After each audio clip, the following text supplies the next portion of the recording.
आज हम एक ऐसी कहानी पर बात करेंगे जो सुनने में शायद थोड़ी अजीब लगे, लेकिन यकीन करें, इसमें आज के दौर के लिए एक बहुत ही गहरा और अहम सबक छुपा हुआ है।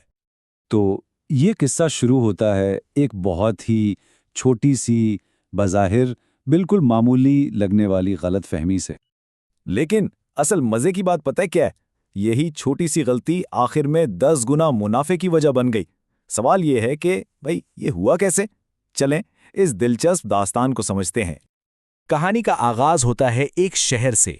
वहां एक परदेसी आता है और आते ही उसकी नजर आसान और फौरी पैसा कमाने के एक मौके पर पड़ती है।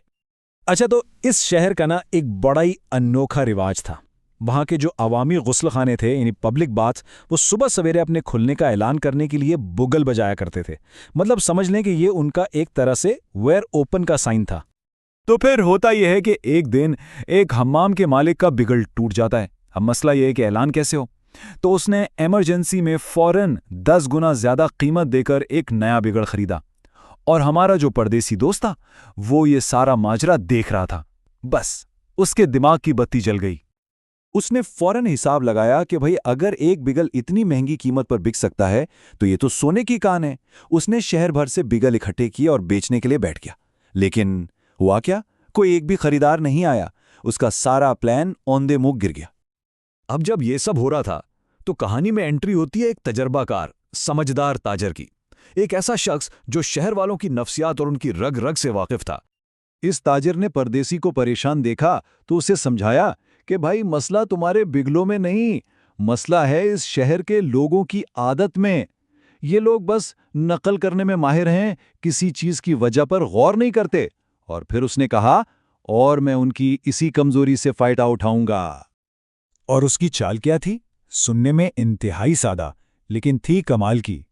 उसने परदेसी से सिर्फ एक बिगुल उधार लिया। फिर उसने अपनी चलने वाली छड़ी की जगह इस बिगुल को हाथ में पकड़कर चलना शुरू कर दिया। बस बाकी काम शहर के नक्कालों पर छोड़ दिया। और नतीजा हैरान कौन। जैसे ही लोगों ने इस कामयाब ताजिर को छड़ी की जगह बिगल इस्तेमाल करते देखा, पूरे शहर में एक सनसनी फैल गई। हर किसी ने सोचा, अरे ये तो कोई नया फैशन है, या शायद अमीर होने का कोई नया राज। बस फिर क्या था, लोग बिगल खरीदने के लिए टूट पड़े और देखते ही देखते सारा का सारा स्टॉक फौरन बिक गया। तो ये सिर्फ बुगल बेचने की एक मजेदार कहानी नहीं है। असल बात, इस कहानी का जो गहरा सबक है वो अब यहां से शुरू होता है। इसी पूरी सूरत हाल पर मौलाना रूमी का एक कॉल बिल्कुल ठीक बैठता है। उनकी तकलीद ने मुझे बर्बाद कर दिया, ऐसी तकलीद पर 1000 लानतें। ये जुमला समझें कि इस पूरी कहानी की रूह है। तो ये अंधी तकलीद आखिर है क्या चीज? बिल्कुल सादा लफ्जों में यह है किसी काम के पीछे की वजह को समझे बगैर, सोचे बगैर बस उसकी नकल करना। बिल्कुल उस शहर के लोगों की तरह जिन्होंने ये समझ लिया कि कामयाबी की वजह वो बुगल है, जबकि असल वजह ताजिर की चाल और लोगों की नकल करने की आदत थी। चलें अब जरा इस पुरानी कहानी को आज के दौर से जोड़कर देखते हैं, क्योंकि हम भी तो अक्सर कामयाबी की ज़ाहिरी अलामतों को ही उसकी असल वजह समझने की गलती कर बैठते हैं ना। मिसाल के तौर पर कभी कभी मगरिब की तरक्की की वजह उनके लिबास या उनके लाइफस्टाइल को समझ लिया जाता है।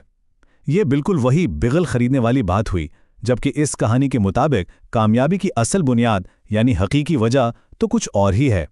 जैसे इल्म और तहकीक पर तवज्जो देना, कौमों का अपने पैरों पर खड़ा होना और साइंस के मैदान में मुसलसल आगे बढ़ते रहना।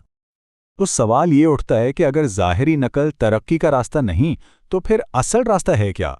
कोई भी माशरा हकीकत में कामयाब बनता कैसे है? इस पूरी कहानी का निचोड़, इसका सबक बिल्कुल साफ है। किसी भी माशरे की तरक्की की बुनियाद चंद ठोस चीज़ों पर खड़ी होती है। इल्म और तहकीक को अहमियत देना, अपनी कौमी शनाख्त के साथ खुद मुख्तार बनना और साइंस और टेक्नोलॉजी की दौड़ में पीछे ना रहना। और आखिर में ये सवाल हम सब के लिए है। जरा सोचें कि आज के दौर में हम जाने अनजाने में कौन से बोगल खरीद रहे हैं।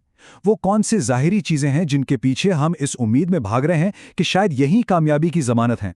इस पर गौर करना वाकई बहुत ज़रूरी है।